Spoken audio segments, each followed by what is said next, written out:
will be all right.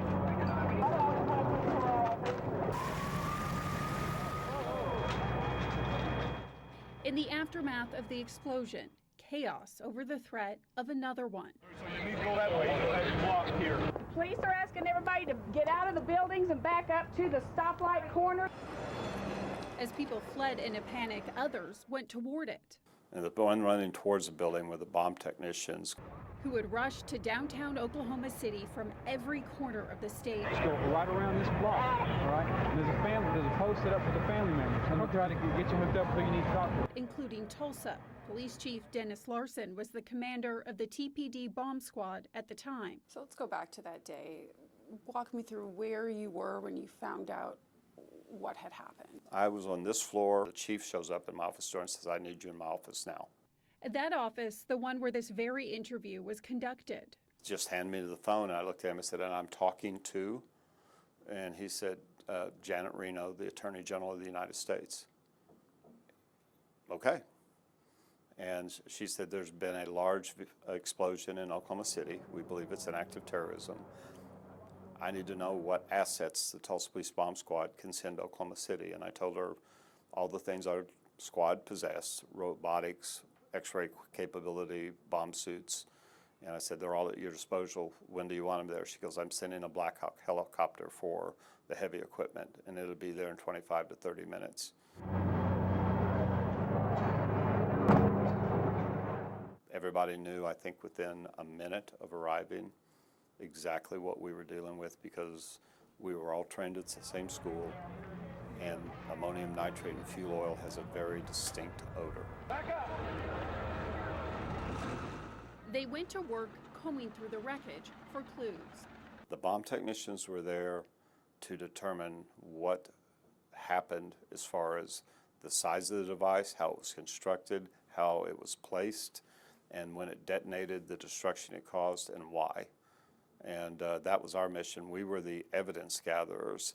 Those gathering evidence would play a crucial role in the court cases of those found responsible. We had to rebuild the bomb for the federal prosecutor so he could prosecute the case to say, this is how this suspect, what he constructed and what he detonated that killed those people. Larsen spent the next 101 days working around the clock. As you can imagine, every Ryder truck in the state of Oklahoma became the next bomb. And so we ran our poor canine pretty much 24/7. It was just one of those things. For 101 days, nobody on the team slept very much. If you got 2 to 3 or 4 hours sleep, you got a lot of sleep.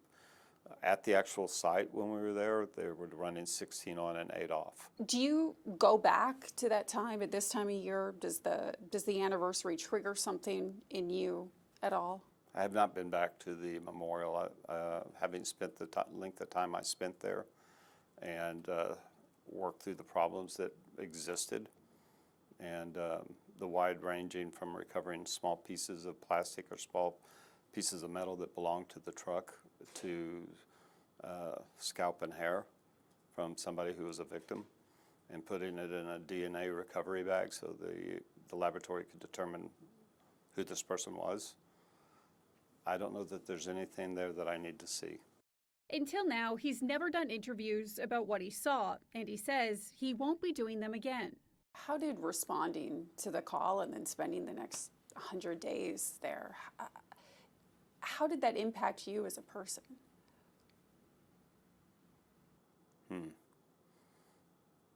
Probably need to ask my wife that question.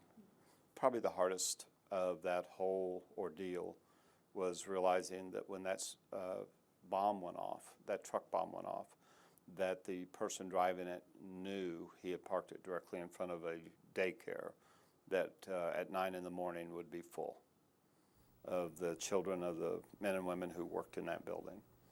And I cannot think of anything that demonstrates evil more than that. The worst act of domestic terrorism and the people tasked with investigating it, like Larsen, led to equipment upgrades, increased training, and a better understanding of the threat landscape.